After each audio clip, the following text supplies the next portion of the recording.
Julian Alvarez যখন মাঠের ধারে ওয়ার্ম আপ শুরু করলেন, মেট্রোপলিটানোর গ্যালারি তখন একটাই ভাষা বলছিল, ঘৃণার ভাষা।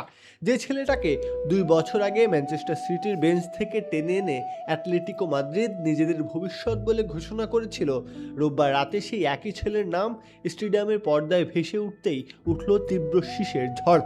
70,692 দর্শকের একাংশ তখন গলা মিলিয়ে বলছে, চলে যেতে বলো, চিরদিনের জন্য চলে যাক। ফুটবল মাঠে এমন প্রকাশ্য বিচ্ছেদের দৃশ্য খুব একটা অথচ ভিয়ারিয়ালের বিপক্ষে 2-2 ব্যবধানের এক নাটকীয় ড্রয়ের রাতে সেটাই বাস্তব হয়ে উঠল।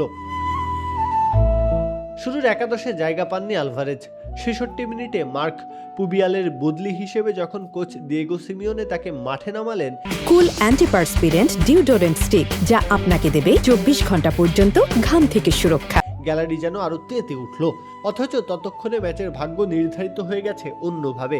রবিন লে নর্মোর লাল কার্ডে 10 জনে নেমে আসা অ্যাটলেটিকো এক পর্যায়ে পিছিয়ে পড়েছিল। মাঠে 24 মিনিট কাটিয়ে আলভারেজ ছুঁয়েছেন মোটে 12 বল, শট নিয়েছেন একটি যা ব্লক হয়ে গেছে। তার এক্সপেক্টেড গোল দাঁড়িয়েছে মাত্র 0.05-এ। পাসের হিসাবে 10টির মধ্যে 9টি ঠিকঠাক গেলেও বল হারিয়েছেন দুবার, ড্রিবলে সফল হননি একবারও। যে ফুটবলার এক মৌসুম আগেও ছিলেন দলের ভরসার নাম, সেই তিনি যেন রোববার রাতে নিজের ছায়ায় পরিণত হলেন।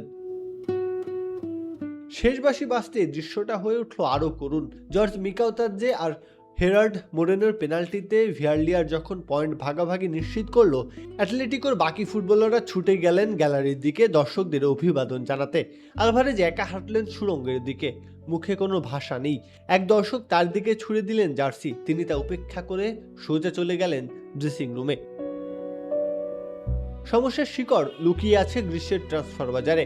বিশ্বকাপের সময় নিজের স্বপ্ন পূরণের কথা প্রকাশ্যে বলে ফেলা আলভারেজ চান বার্সেলোনা কিংবা আর্সেনালে পাড়ি জমাতে, কিন্তু ক্লাব অনর তার 500 মিলিয়ন ইউরোর রিলিজ ক্লজে।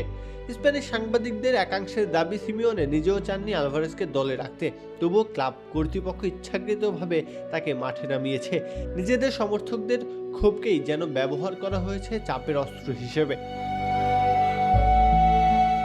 ট্রান্সফার উইন্ডো বন্ধ হতে বাকি আর মাত্র কদিন। আলভারেজ কি সত্যি মেট্রোপলিটানো ছেড়ে বেরিয়ে যাবেন, নাকি রয়ে যাবেন এমন এক ক্লাবে যেখানে নিজের সমর্থকরাই তাকে চান না? প্রত্যহ কাব্য, খেলা ৭১।